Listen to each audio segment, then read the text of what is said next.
Hola Jorge, ¿cómo estás? Hola Rodrigo, un placer y sobre todo un placer hablar de Rogelio Salmona. Sí, realmente es algo que para mí es muy importante, es decir, a lo largo de mi carrera fue una referencia absoluta y permanente. Igual para mí, siendo yo pues una persona que no vivía en Bogotá y que pues no tenía, digamos, mucha cercanía con el mundo de la arquitectura en Bogotá, pues tuve el privilegio y la suerte de muy joven, siendo aún estudiante, a través de mi colaboración con la revista Proa, Lorenzo Fonseca y Alberto Saldarriaga, conocer al maestro Rogelio y después la vida, como contaremos, me regaló pues el privilegio de estar cerca de él, de aprender de su inmensa dimensión y de su bella vida, muchas cosas que hoy son parte pues, de mi propia experiencia. Entonces es muy bueno poder contarle a otras personas, especialmente personas que emprenden el camino como arquitectos y arquitectas, sobre esta maravillosa experiencia. Sí, en mi caso, pues conocí a Rogelio hace bastante tiempo y sobre todo en épocas en que las preocupaciones políticas muy próximas a la vida universitaria seguían vigentes, estaban muy a la orden del día, a finales de los años 70 o mediados de los años 70 más bien. Y pues fue algo sorprendente encontrar a alguien tan comprometido desde ese punto de vista y quien tenía un interés muy grande por lograr el que no solamente hubiera una postura, digamos, ética y política frente a la ciudad y a la profesión, a la arquitectura,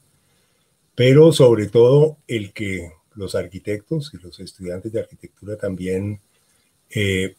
pues no solamente se preocuparan por esa dimensión, sino al mismo tiempo entendieran el que eso que estaban aprendiendo o que empezaban a realizar era también un campo en el cual era posible hacer algún tipo de participación, porque en aquella época era muy frecuente plantearse la posibilidad de alejarse de la práctica directa de la profesión y centrarse mucho más en desarrollar un discurso político. Entonces, Rogelio fue muy importante en al mismo tiempo mostrar las dos dimensiones de esa aproximación, ¿no? Especialmente porque pues él era una verdadera dimensión de sensibilidad y pasión con cultura e inteligencia. O sea, yo creo que era una de esas personas extraordinarias que uno conoce en la vida muy pocas veces, algunos nunca, que logra integrar en ese pensamiento y en esa aproximación a la arquitectura y a la ciudad una sensibilidad extraordinaria, una enorme pasión y un compromiso casi militante con sus Mm. ideas, pero después esa enorme inteligencia que le hacía siempre tener una idea que sorprendía y que podía resolver muchas preguntas que uno había tenido mucho tiempo simplemente en una conversación. A mí siempre pues siempre que pienso ahora que he trabajado tanto en los temas de la ciudad y que también he hecho algo de arquitectura, pues Rogelio es como una persona que inspira en uno un pensamiento sobre la ciudad, sobre un asunto que a mí me parece trascendental, que es entender el significado de la vida pública y siempre esa obsesión de él por la democracia y la distinción entre los intereses públicos y los intereses privados, que yo creo que para sintetizar pues esta idea que estoy planteando, lo que hacemos importante o trascendental la figura de Rogelio en estos temas que estoy planteando es que él logra integrar esa dimensión de ser arquitecto de un oficio complejo con una dimensión cultural y política eh, pues muy coherente y muy comprometida. Claro, pero y al mismo tiempo, algo que para mí es extraordinariamente útil de las lecciones de Rogelio es que esas lecciones pues se daban no solamente con esa participación activa en las discusiones, en la polémica, en la vida pública, en la vida a través de la prensa, de las discusiones, de su participación eventual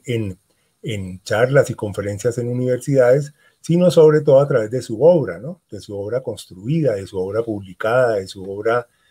generadora siempre de una polémica, pero al mismo tiempo transmitiendo lecciones muy importantes, no solamente sus propias lecciones, sino precisamente mostrando cómo su producción estaba basada en una lectura muy juiciosa, muy inteligente, muy aguda y muy crítica de obras ejemplares del pasado, ¿no? Es decir, en esas obras uno empieza a encontrar, en la medida en que escarba un poquito, empieza a encontrar referencias muy concretas, pero al mismo tiempo muy agudas y muy útiles en términos de lograr el continuar caminos abiertos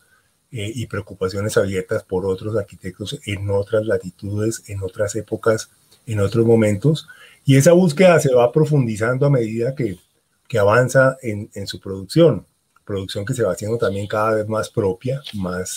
más identificable a través de una serie de preocupaciones, de obsesiones que se van consolidando, pero al mismo tiempo va encontrando referentes cada vez más, también uno podría decir, propios. Su lectura, por ejemplo, de la arquitectura precolombina, digamos, y de la arquitectura mesoamericana o la arquitectura en el Perú fue algo muy importante para ir consolidando también una búsqueda en relación sobre todo con el entender una geografía y el entender esos vínculos que la geografía misma propone y establece para el desarrollo de una obra arquitectónica particular y muy potente a partir precisamente de esas referencias, ¿no? A mí me sorprendía siempre, y desde la primera ocasión en que tuve contacto con él, que fue justo en una visita a las Torres del Parque en que nos guió. Yo era estudiante, como dije, y siempre me ha sorprendido esa profunda integración que Rogelio tenía entre un oficio que dominó como pocos, o sea, su dominio en todas las dimensiones del oficio, incluso la técnica constructiva y material tan excelsa que consiguió, con esa idea digamos, de la aproximación política,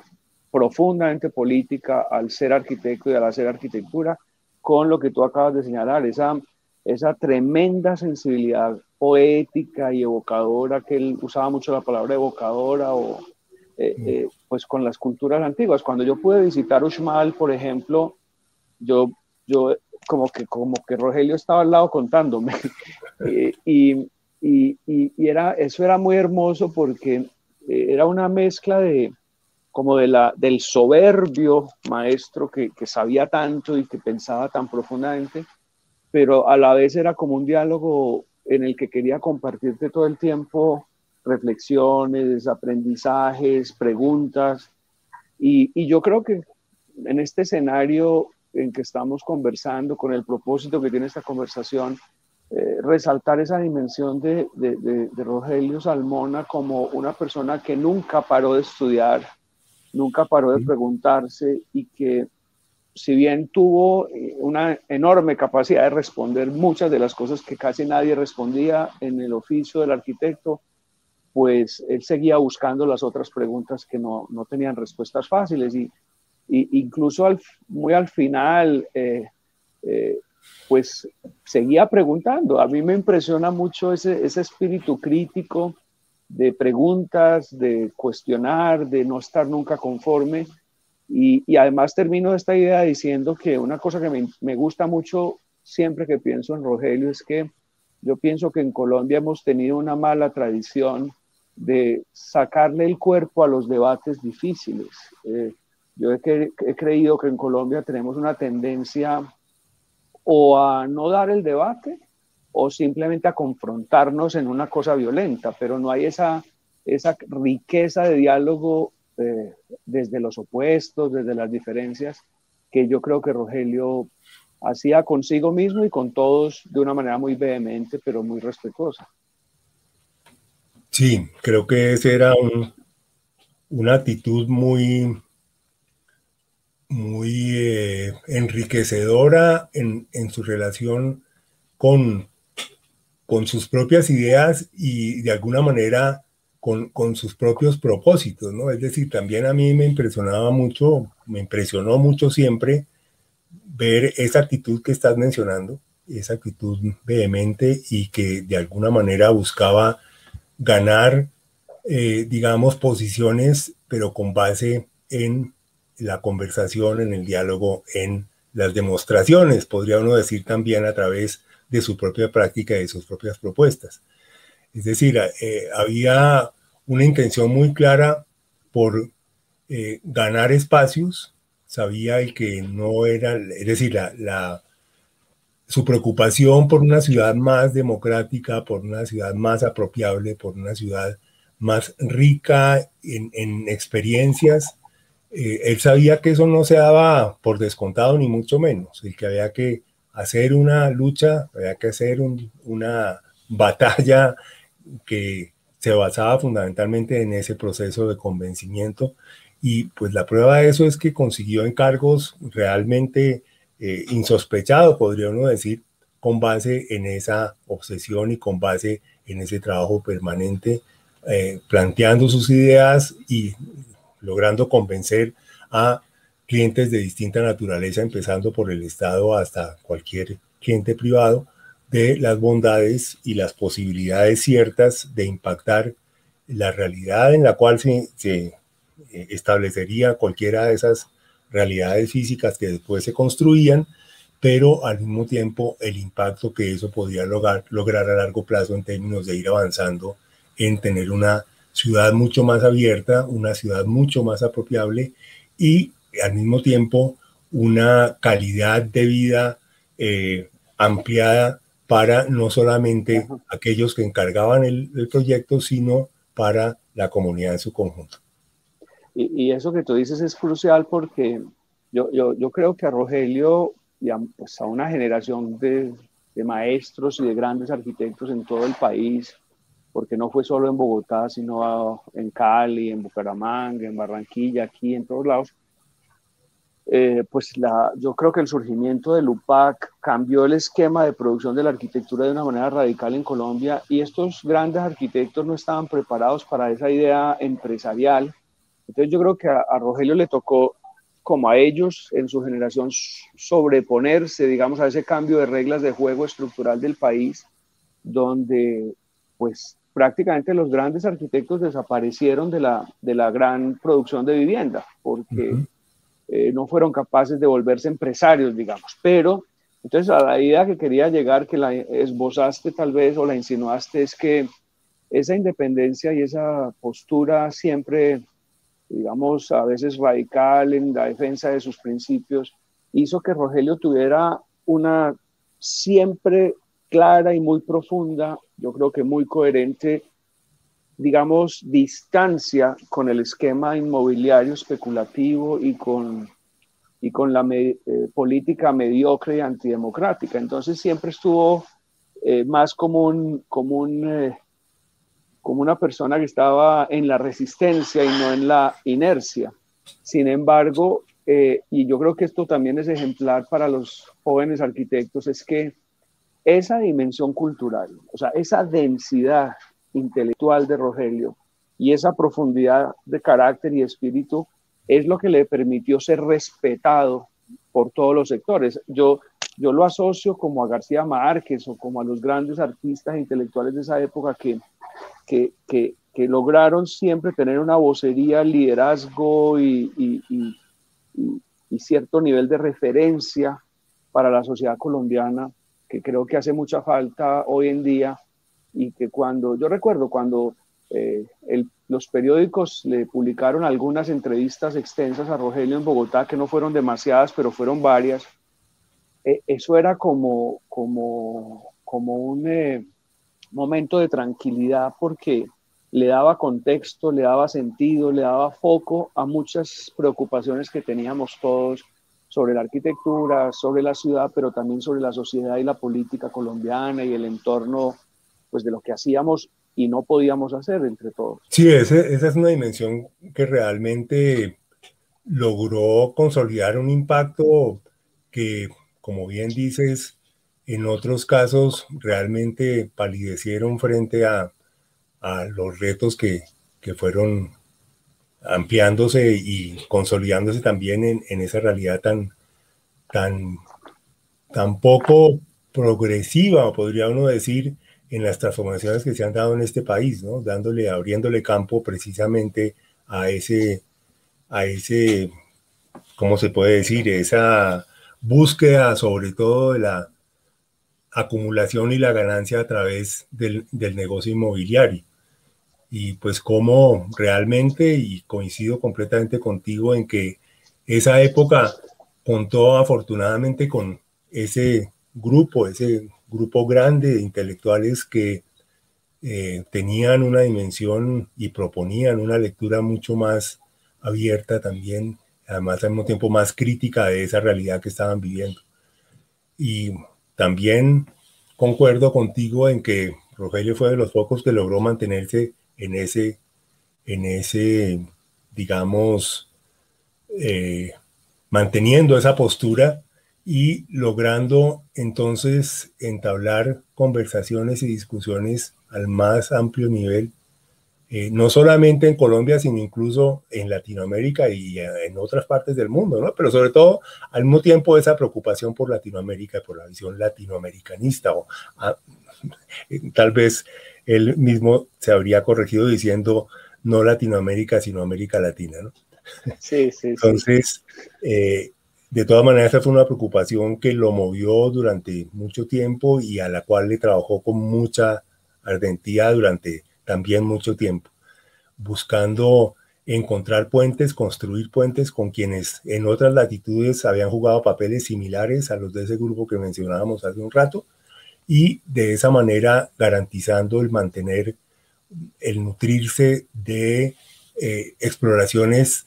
desde el punto de vista de la cultura y de la estética a todos los niveles y en todos los campos, ¿no? Es decir, es claro el que en Latinoamérica también ha habido ese tipo de, digamos, vasos comunicantes entre ese tipo de grupos que han tenido que afrontar situaciones pues muy diversas, muy diferentes, y de todas maneras el lograr transmitirse lecciones, transmitirse posibilidades y transmitirse maneras para garantizar el poder seguir haciendo exploraciones dirigidas hacia avanzar en la conquista de ese espacio urbano más democrático y más, digamos, enriquecedor de la vida pública. Sí, y yo pienso que en el momento en que pues hubo el cambio constitucional y que, digamos, surgió toda esa oportunidad de que las ciudades tuvieran la autonomía y la elección popular de alcaldes, porque hay que decir que pues nosotros vivimos hasta el 91, hasta el 89, 88, prácticamente sin democracia real, porque la democracia era solamente nacional y muy relativa, ¿cierto? Porque eso del Frente Nacional pues no era estrictamente hablando una democracia completa, pero tener grandes ciudades donde el alcalde lo decidía el Palacio de Nariño era una cosa pues muy lamentable. Y entonces yo creo que ese surgimiento, digamos, de un país que se modernizó desde la democracia y que tuvo democracia popular en los locales, en lo local, que tuvo constitución política nueva, en fin, encontró yo creo que un germen de muchas de las ideas que Rogelio venía profesando, pues obviamente no solamente él, pero que él desde la arquitectura era una especie de voz líder que pedía democracia, que pedía que las ciudades se gestionaran de una manera distinta. Y yo sí creo que eso fue un momento muy emblemático y muy crucial, probablemente menos reconocido el papel de Rogelio en eso que como arquitecto de los grandes proyectos, pero que influyó por lo menos en mí y en mi generación, creo que muchísimo, y hay que reconocerlo. Lo otro es que, pues a mí sí me parece que es un símbolo de persistencia, de coherencia y de profundidad el recorrido de Rogelio Salmona. Yo recuerdo haber conocido al maestro Alejandro Obregón poco, pero una velada muy especial en que conversábamos mucho con varios arquitectos y el maestro repetía frecuentemente una frase que era: en Colombia no hay Honduras. Y yo hoy pienso que Rogelio Salmona era pura Honduras, es decir, nada en Rogelio Salmona era era superficie, nada era básico, todo era decantado, denso, cuestionador, inspirador, y no es que estemos haciendo una retórica por generosidad gratuita con una persona que quisimos y admiramos, sino que, reitero, yo pues todavía hoy, muchas veces que estoy trabajando o haciendo cualquier cosa, tengo la noción de que hay algo que Rogelio compartió o enseñó o planteó que te deja ahí como por años madurando ideas y reflexionando qué hacer, cómo hacer para ser mejor, ¿cierto? Entonces yo sí creo que eso que estamos conversando es una seña que distingue en Rogelio Salmona una figura no solo particular, sino de extraordinaria importancia para nosotros y para Colombia, y para América Latina o Latinoamérica, como tú dices. Y claro, al mismo tiempo, encontrar a alguien con esa responsabilidad y esa obsesión por hacer el seguimiento a cada uno de sus proyectos de manera absolutamente comprometida y controlando hasta el último detalle, sí, pero al mismo tiempo buscando el que hubiera de alguna manera, o más bien escuchando mucho las opiniones de esas muchas personas a quienes invitaba a acompañarlo en sus visitas de obra, por ejemplo, ¿no? Yo lo hice en varias ocasiones y realmente era algo muy, no solamente muy agradable, había una posibilidad de hablar de muchas otras cosas que no solamente tenían que ver con la propia visita, pero también en la propia visita era muy interesante y muy importante ver el trato que existía entre Rogelio y sus trabajadores, sus obreros, sus maestros de obra, y al mismo tiempo su preocupación por estar al tanto de cada paso que se iba dando en el desarrollo de la obra y logrando de esa manera ir decantando soluciones que en muchos casos ni siquiera habían sido establecidas previamente, a pesar de tener unos planos muy detallados, muy juiciosos, muy estudiados. No obstante, en la obra iba encontrando alternativas, iba encontrando soluciones y digamos, a problemas que aparecían de improviso y que requerían de una respuesta inmediata. A mí esa actividad me encantaba, el escucharlo y el acompañarlo en esas, y al mismo tiempo encontrarlo pues muy molesto en determinados momentos porque las cosas no avanzaban al ritmo que tocaba y no encontraban las soluciones también a la velocidad que se requería, ¿no? Pues me hiciste acordarme de una anécdota hermosísima. Yo creo que fue realmente conmovedora para mí, porque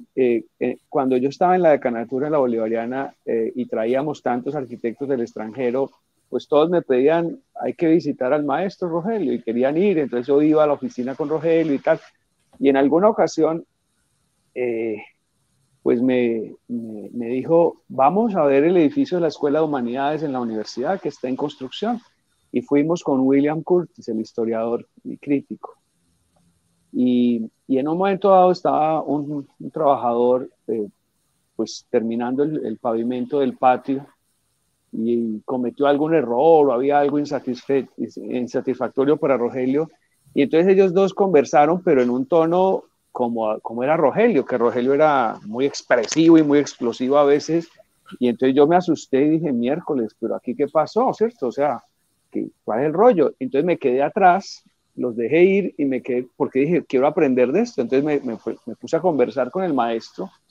y me dice, no se preocupe, es que el maestro está haciendo arte. Yo no estoy construyendo, estamos haciendo arte y yo le estoy ayudando. Y yo, lo que él me diga, entonces él sabe que me puede decir lo que quiera. Y después me contó que ese trabajador, para que pues la dimensión de lo que entendían estaba tratando de hacer Rogelio, me dijo, es que yo trabajo, si puedo, solamente para Rogelio Salmona y sus obras. Cuando no hay trabajo, pues me toca irme para otra construcción, pero construir con el maestro es otra cosa. Y eso a mí me pareció de una belleza, porque en principio era un incidente que lo que estaba pasando era una especie de acto de amor compartido por la arquitectura. Y cuando se lo conté después a Curtis, se sorprendió mucho.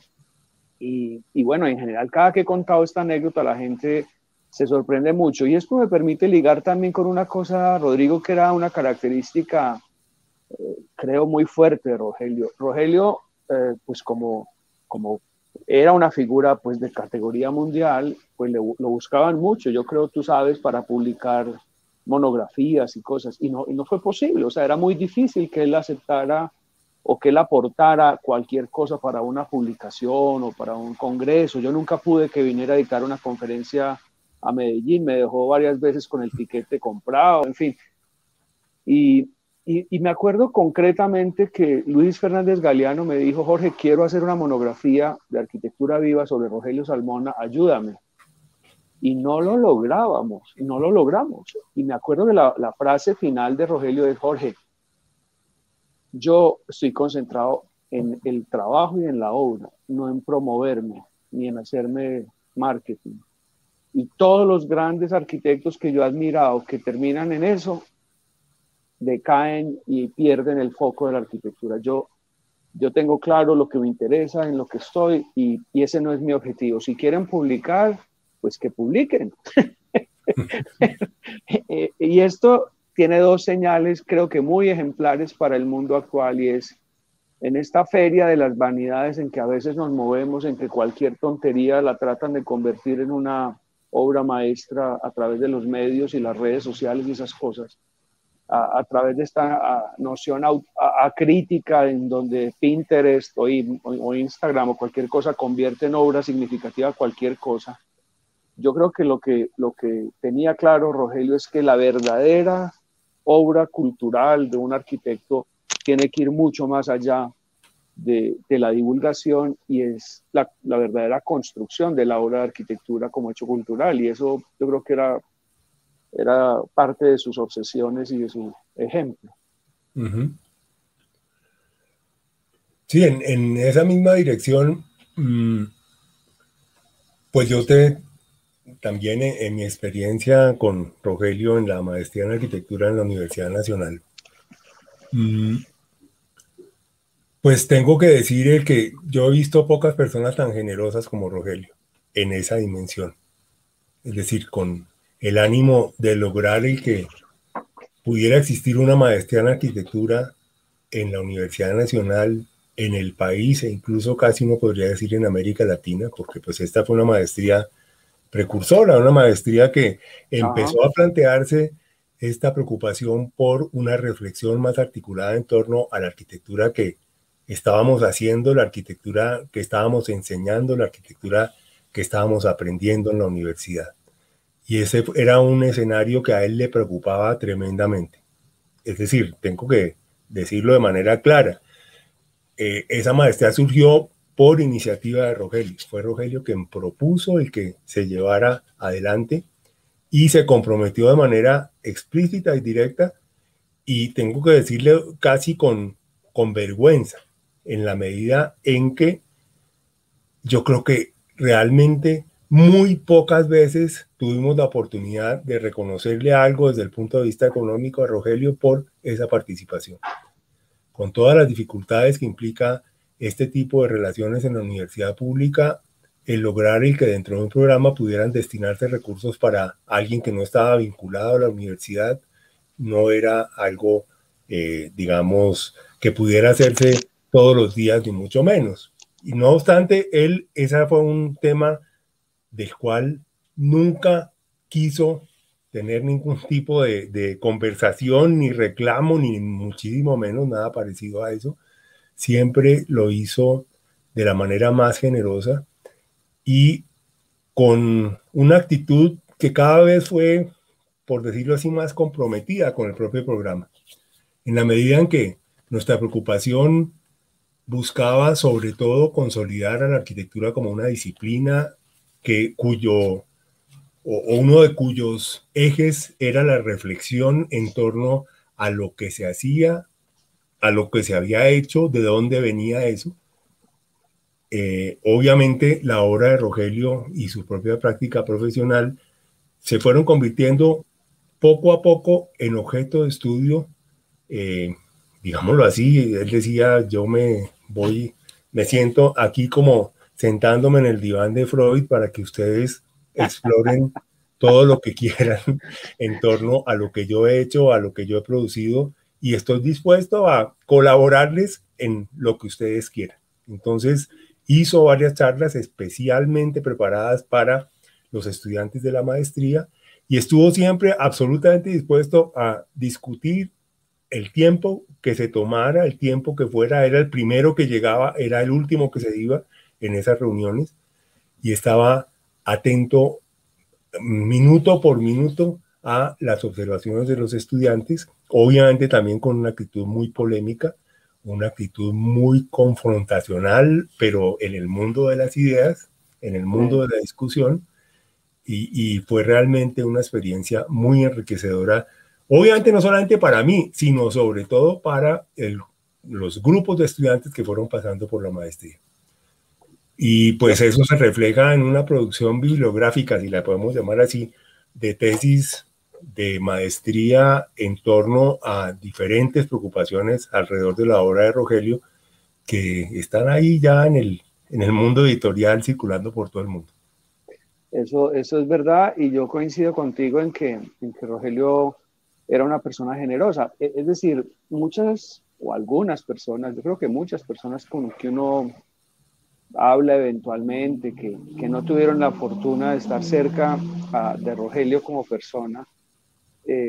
no son conscientes de cómo era finalmente ese ser humano, digamos,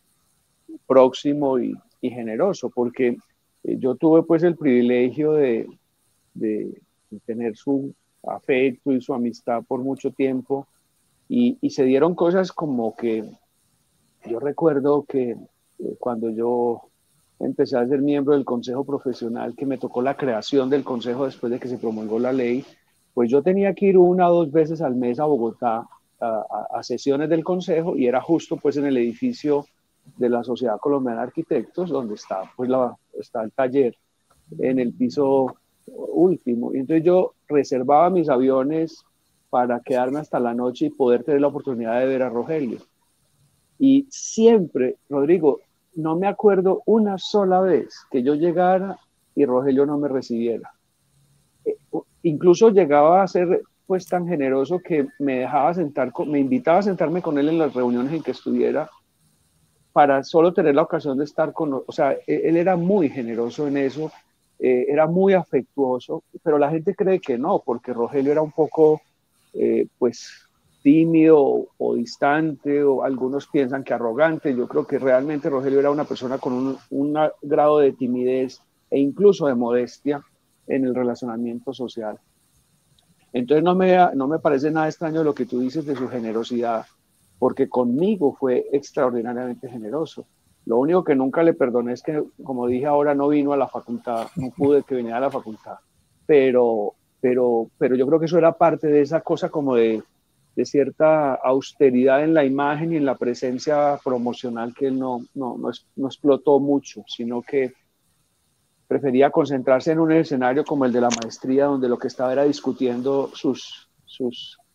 inquietudes, pero también sus obsesiones y sus retos. Y además yo sí creo que su militancia en las ideas le llevó a decir, yo tengo que lograr que más gente discuta estas cosas y piense en estas cosas. Y los que lo pudimos hacer con él, aprendimos un montón. O sea, yo, como he dicho insistentemente, cada rato me acuerdo de discusiones o conversaciones con él y digo, qué profundidad, ¿cierto? De modo que coincido contigo, una persona de una enorme generosidad y que contribuyó muchísimo, no solo a través de sus obras, sino sobre todo desde eso, de su pensamiento, sus reflexiones y su voluntad de discutir. Me hiciste recordar alguna situación que vivimos en la maestría que fue al mismo tiempo bastante peculiar, en el sentido en que la maestría se vio atravesada obviamente por esa resurgimiento de la figura de Le Corbusier durante un tiempo.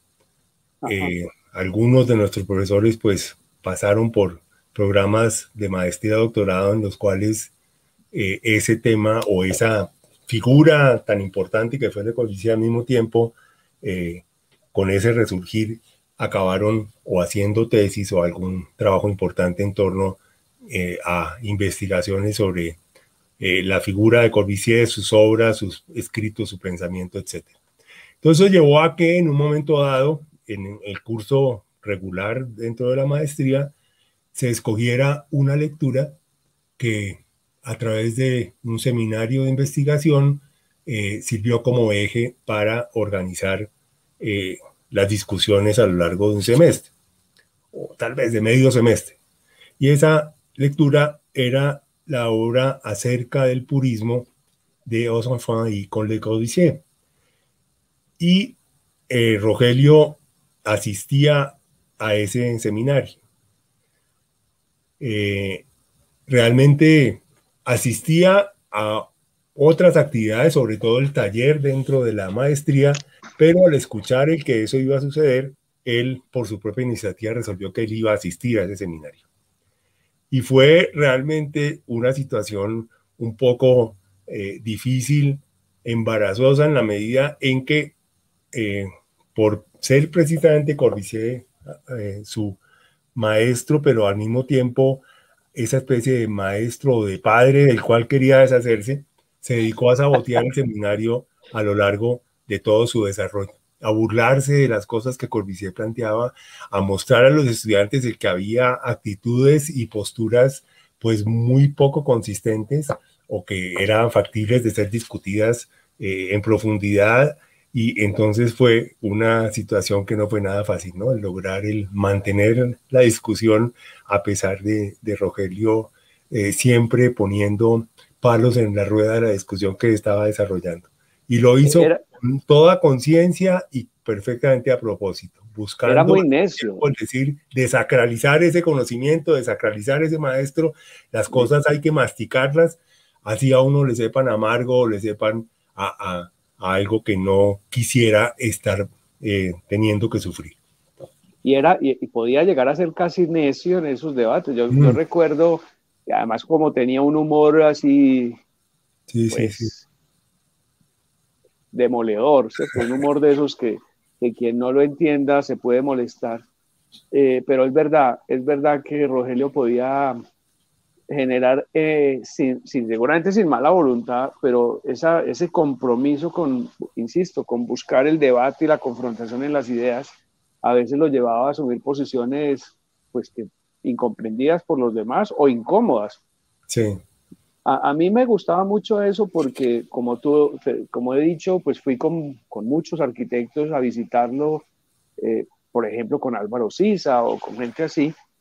y yo les digo que ese privilegio de uno estar oyendo los diálogos, por ejemplo, entre Siza y Rogelio, o entre William Curtis, o Luis Fernández Galeano, cualquiera de estas personas, ahí aparecía un Rogelio que uno en el común del día a día podía no tener la posibilidad de comprender qué estaba diciendo, qué estaba pensando, pero ahí él exponía, digamos, preguntas sobre la arquitectura contemporánea, por ejemplo, que eran unas lecciones brutales. Yo tengo incluso un boceto que me tocó pelear para que me lo dejara guardar a mí, donde hizo un análisis sobre lo que estaba pasando con la vivienda contemporánea en Europa, porque él estaba empezando a hacer el proyecto de vivienda que hizo en Madrid, y entonces discutía el proyecto de MRV en San Chinarro. Y los análisis que hacía, las formas que hacía y cómo dibujaba las ideas, yo conservé ese documento, pues lo veo cada rato y me acuerdo, es impresionante. Entonces sí, yo creo que esa lucidez lo llevaba a veces a ese tipo de diálogos que les tocó a ustedes en el seminario, que son muy ejemplares, pero entonces reiterando que estamos en una conversación que va a tener como propósito que muchas personas jóvenes que no tuvieron el privilegio, como nosotros, de conocer al maestro Rogelio, pues tengan una semblanza de algunas de sus dimensiones yo creo que hay que poner en valor siempre y buscar que la figura del arquitecto contemporáneo llegue a eso, y es que un arquitecto tiene que tener una profunda y densa condición de conocimiento, de cultura, de posición política frente al mundo, porque de lo contrario la obra misma de arquitectura pierde muchas veces el sentido. Sí, creo que esa es una lección fundamental y que pues efectivamente se ha ido perdiendo, ¿no? En la formación que se logra desarrollar en las universidades, pues ha ido de alguna manera eh, dejándose un poco de lado esa preocupación por tener una mirada alerta frente a una realidad compleja, cambiante, difícil de entender, pero que requiere al mismo tiempo de una dedicación y un estudio ciertos para estar más al tanto de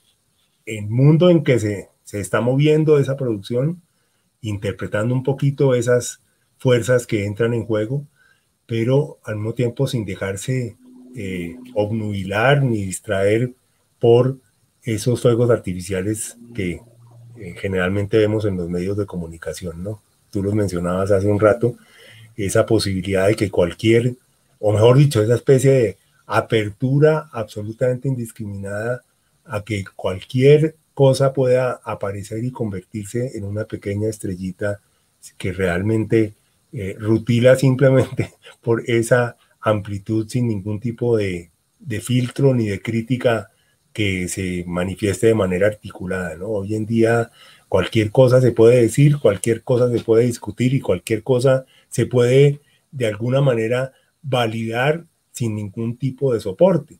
sin ningún tipo de reflexión cierta, sin ningún tipo de inclusión dentro de una tradición académica, de una tradición profesional y sobre todo una tradición disciplinar, ¿no?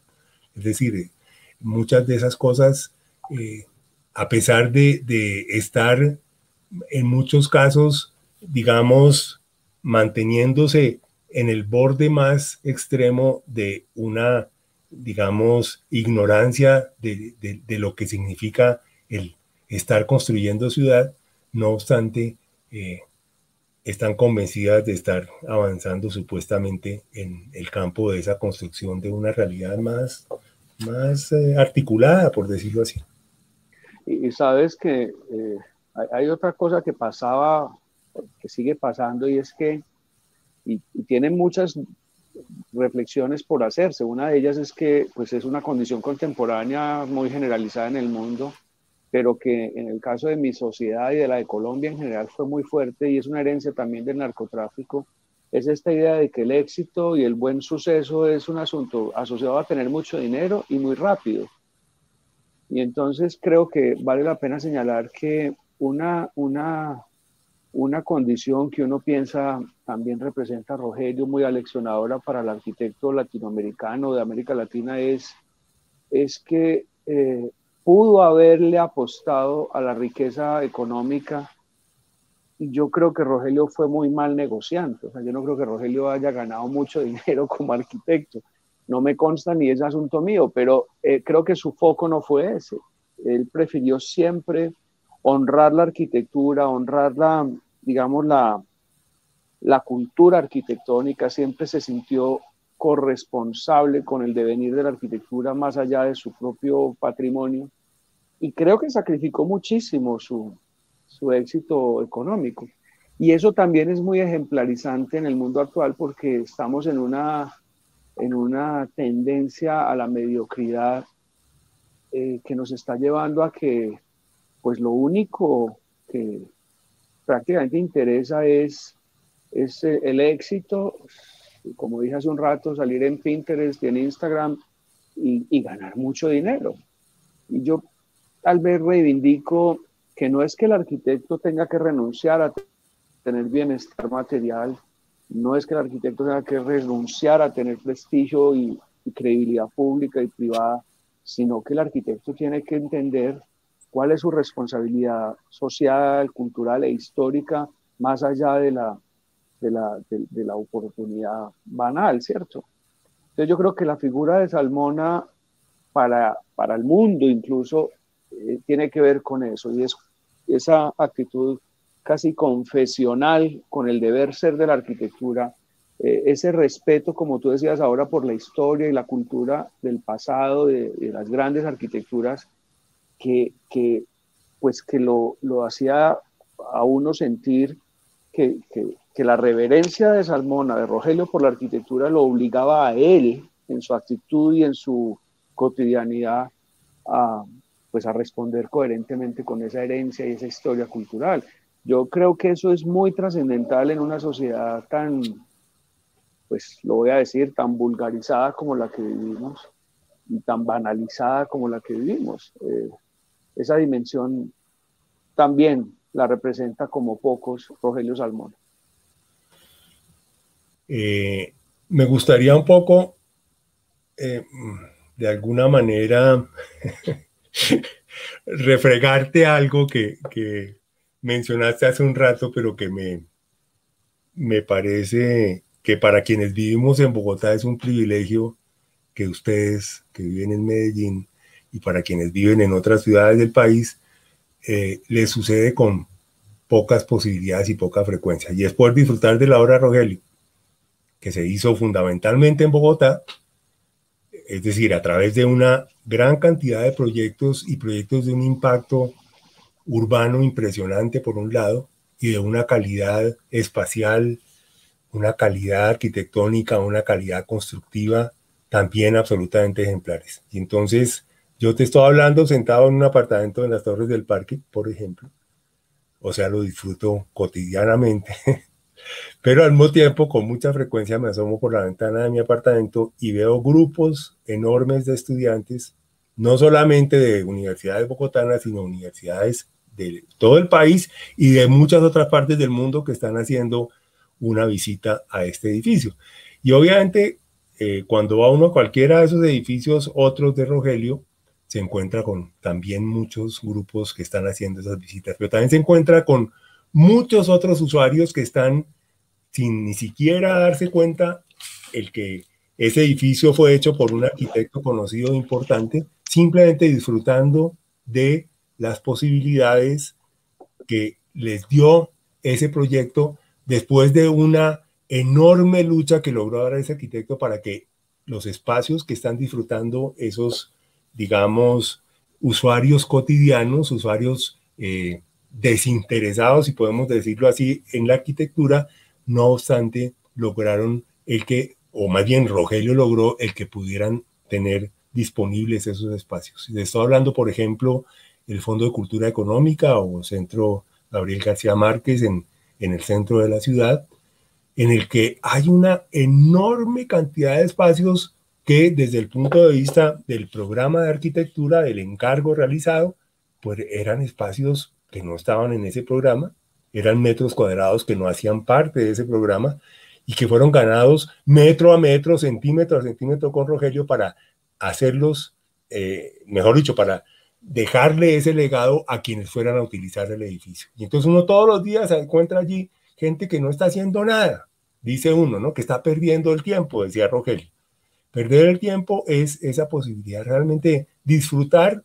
ese espacio disponible, pero que tiene unas calidades impresionantes en su relación con el entorno, en su orientación respecto a los principales elementos, a los elementos primarios de la ciudad, que se ven allí muy próximos, completamente identificables, resaltados por la propia organización espacial y de conexión de esos edificios con un entorno que se fue volviendo cada vez más amplio, ¿no? Es decir, cada vez sus esfuerzos eran lograr el que ese edificio lograra articularse con los elementos más generales de esa geografía en la cual estaban implantados, ¿no? Entonces uno va al edificio de posgrados en la Universidad Nacional y es algo realmente impresionante. Ver, por ejemplo, el protagonismo de los cerros, es decir, un evento geográfico que está a varios kilómetros de distancia, pero que es el elemento fundamental de la composición de ese edificio. Esa identificación de los elementos fundamentales en el territorio de la sabana es muy claro en prácticamente todos sus edificios.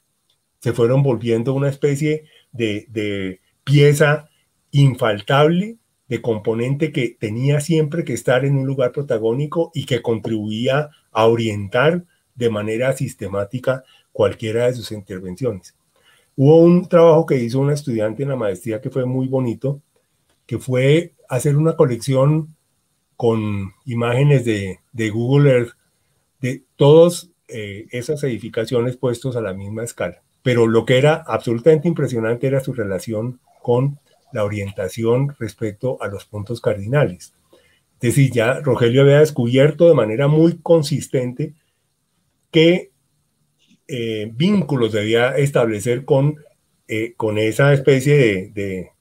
llamémoslo así, de estrella de los vientos, que le permitía siempre garantizar el que estaba logrando utilizar de la manera más impactante, más emotiva, más conmovedora de esos componentes fundamentales del paisaje, de esos componentes fundamentales de la geografía. E insisto, cada vez más cósmica, como decía él, esa relación. Ya no era solamente con la geografía digamos, del territorio de la sabana, sino era esa relación con la orientación general de la Tierra en relación con el universo, ¿no? Es decir, con el cosmos. Es decir, eso es muy claro, pero al mismo tiempo con una investigación muy sistemática que se mantuvo a lo largo de prácticamente todos sus proyectos y que se fue asentando, se fue refinando, se fue consolidando y se fue haciendo cada vez más universal. E insisto, simplemente con mirar esas plantas en su relación con la geografía, empieza uno a entender realmente la dimensión de esa exploración, que es difícil ser consciente de ello. Y lo estoy diciendo fundamentalmente para quienes están aprendiendo en el campo, a moverse en el campo de la arquitectura. Cómo esa dimensión, esa conexión, esa lectura de una realidad geográfica y una realidad histórica es una herramienta no solamente extraordinariamente útil, sino al mismo tiempo que empieza a dotar a cualquier preocupación en este campo de una densidad, de una profundidad inescapable para quien realmente esté preocupado por hacer arquitectura y no negocios. Y plata, como decías tú hace un rato. Voy a hacer un comentario primero un poco coloquial, y es que esa envidia que estás pretendiendo provocarme con tu edificio, pues te la voy a contrarrestar modestamente con una experiencia que yo tuve muy linda, que en Medellín queda todavía un poco la ruina que le va a dejar a la hiedra a Rogelio, que es una casa que hizo en el barrio La Concha, aquí arriba en el Poblado. Por cosas de la vida yo terminé teniendo mi estudio en esa casa varios años, y éramos varios arquitectos, Carlos Mesa González, quien fue decano de la Nacional y en fin, varias personas. Entonces era como una especie de escenario excepcional, pues ser amigo de Rogelio, verlo con frecuencia, pero pues hacer concursos y trabajar y hasta dormir en la casa de Rogelio. Entonces yo también tuve pues un ratico ese privilegio. La arquitectura de Rogelio de alguna manera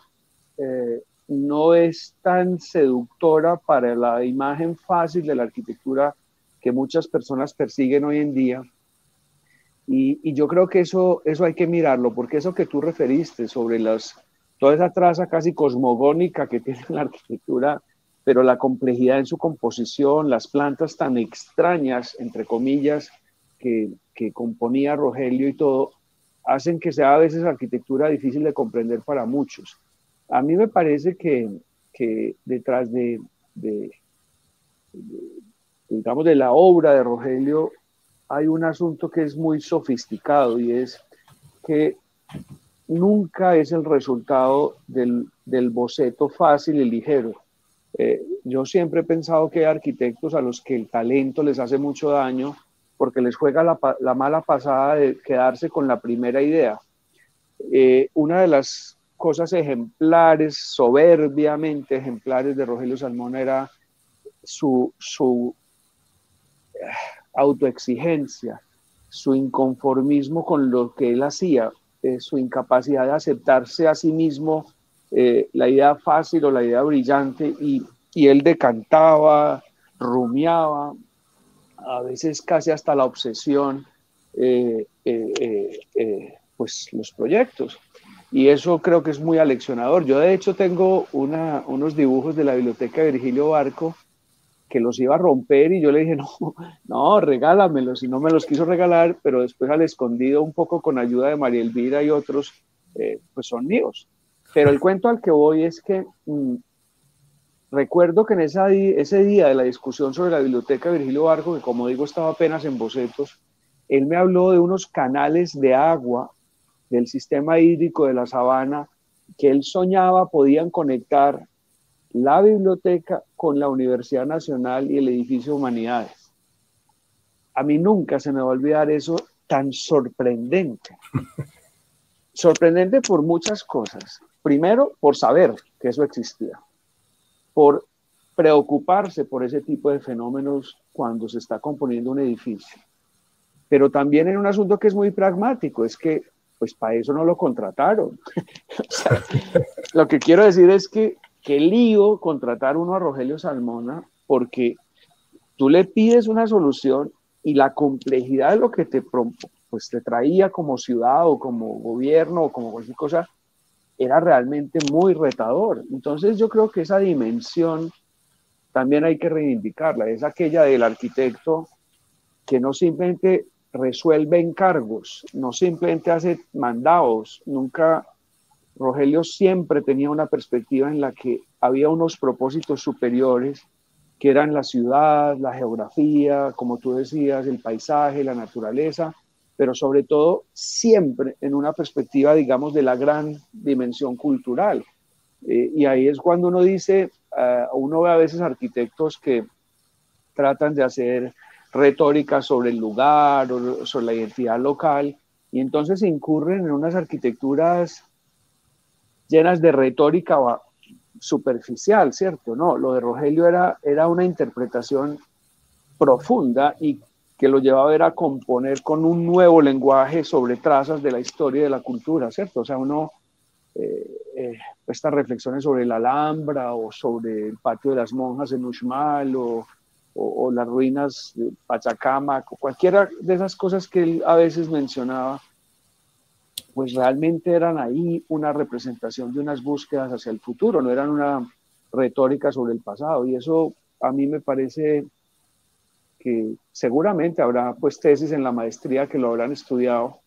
pero, pero creo que será objeto de estudio para el futuro para muchos, entender cómo la arquitectura puede trascender del momento y la coyuntura actual, mirando hacia atrás, pero proyectando hacia el futuro, que es una pregunta histórica siempre vigente. Oyéndote hablar respecto a esa especie de apertura frente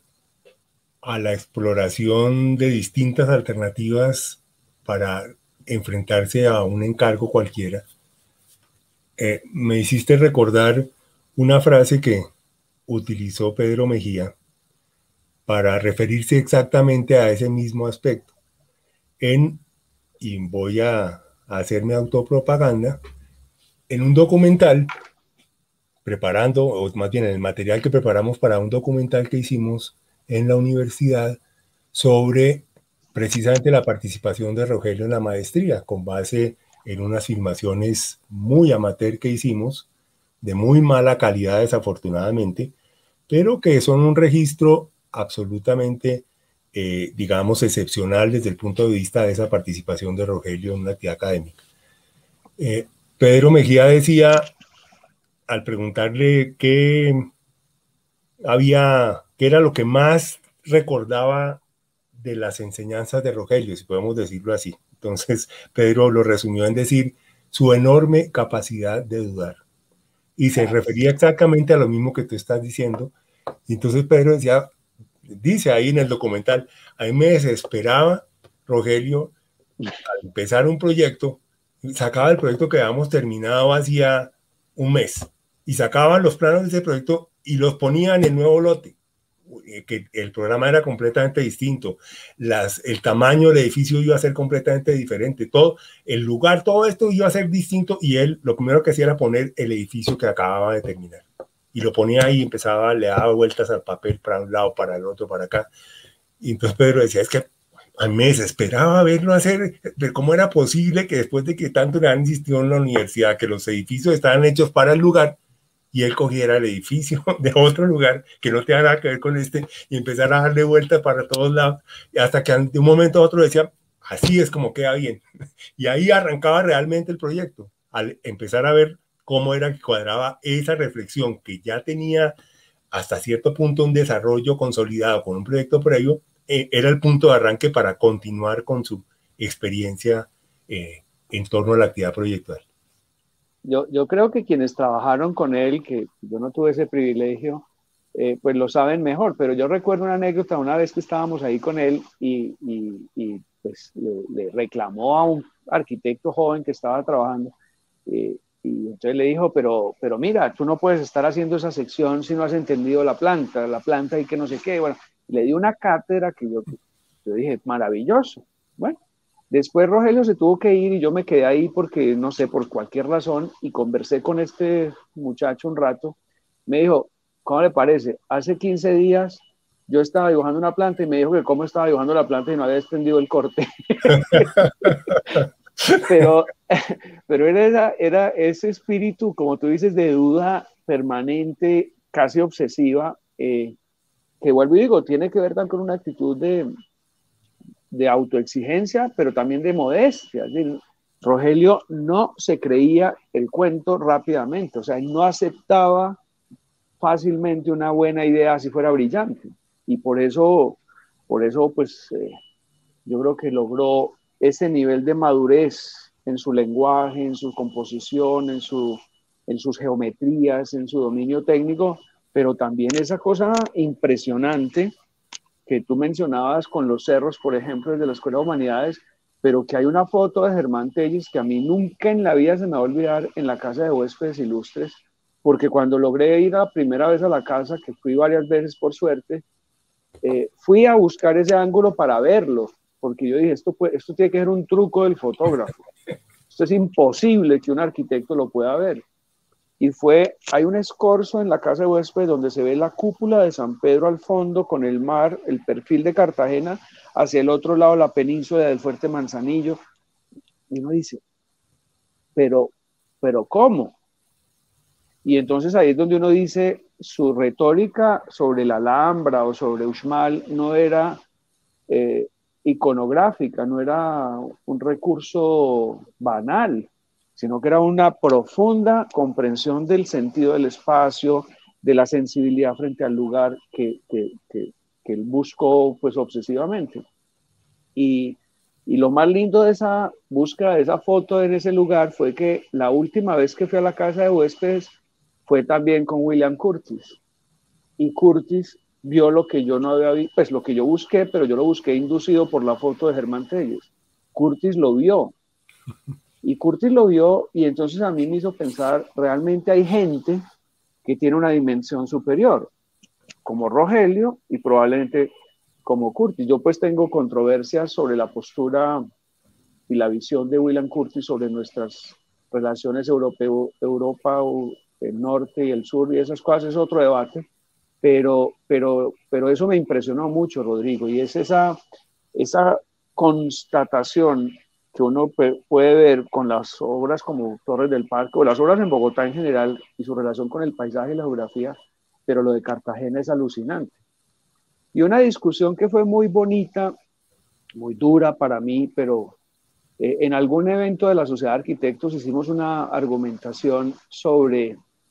que la Casa de Huéspedes Ilustres era una extraordinaria obra de arquitectura del Caribe. Y algunos regionalistas de la costa dijeron que eso era arquitectura bogotana. Y fue un debate, pues, durísimo, porque uno decía, pero ¿cómo puede ser la banalidad de esto? Que la casa de huéspedes no es entendida como una casa en Cartagena, de Cartagena y para Cartagena, porque la cédula del arquitecto es de París o de Bogotá. O sea, esta gente no ha entendido casi nada, decíamos nosotros. Y fue una discusión muy fuerte, pero yo creo que Rogelio tenía esa maestría y fue que hizo la arquitectura más caribeña, la arquitectura más bogotana y la arquitectura más antioqueña en Armenia con el Museo Quimbaya, en Cali con la FES. Así puedan ser obras que aguanten controversia y debate, pero tenía una capacidad de leer en los intersticios culturales, políticos y sociales, pero también en los lugares, una cantidad de claves que hacían que su arquitectura cobrara una dimensión que yo no tengo la menor duda vaya más allá del debate fácil, ético o aparente, y vayas como a una densidad, a esa hondura que decía el maestro Obregón que yo mencionaba ahora, de la verdadera dimensión cultural de la arquitectura. Bueno, Jorge, estoy viendo que llevamos 1 hora, 6 minutos aquí. Nos van a regañar. Nos van a regañar. Creo que va siendo tiempo de que cerremos esta conversación que me ha gustado mucho. Creo que he aprendido mucho oyéndote hablar. Yo también, por supuesto. Mil gracias. Eso me reconforta porque creo que con las dificultades que puedo tener yo ya a esta edad para aprender algo, para alguien que está empezando su vida profesional, probablemente vaya a ser de alguna utilidad el que hayamos hecho esta conversación. Pues yo creo, yo quería decir eso, yo creo que esta conversación que también para mí ha sido apasionante porque tengo que decir que hace mucho tiempo no conversaba con nadie sobre Rogelio y sobre su obra. A mí me parece que estamos en mora de estudiarla mucho más. Obviamente en Bogotá tienen el privilegio, como dijiste, de las obras presentes, más presentes, y además de la maestría y otros escenarios de discusión. Pero yo creo que Colombia, por esa dimensión que adquirió la obra y el pensamiento de Rogelio y la figura de Rogelio, de un arquitecto verdaderamente universal, que va más allá de Colombia, más allá de Latinoamérica o América Latina, más allá de cualquier retórica de ese estilo, tiene unas claves, unos fondos, unos contenidos que los arquitectos tenemos que revisar y valorar, y quienes hemos sido pues apasionados por la historia, tenemos que decir, miren hacia atrás, pero también miren hacia el futuro mirando hacia atrás, porque eso es lo que representa el legado de Rogelio, y creo que los arquitectos colombianos tenemos esa oportunidad de ir a las obras de Rogelio y estudiar la arquitectura, la gran arquitectura ahí mismo. Señalar eso que mencionaba de que la obra de Rogelio es una cátedra cultural en términos de su lectura no solo de la sociedad, de la política y las ideas, sino también de los climas, los paisajes y las materialidades. Y de modo que yo pues simplemente agradecer la invitación y el privilegio de poder hablar sobre el maestro. Es un compromiso realmente muy fuerte. Yo a veces me siento irresponsable pretendiendo poder hablar sobre Rogelio, pero bueno, el cariño y la admiración y la generosa relación que tuve con él, pues me lo permite, y estoy muy feliz de esta conversación. Gracias. Lo mismo, Jorge. Hasta Chao. pronto. Chao.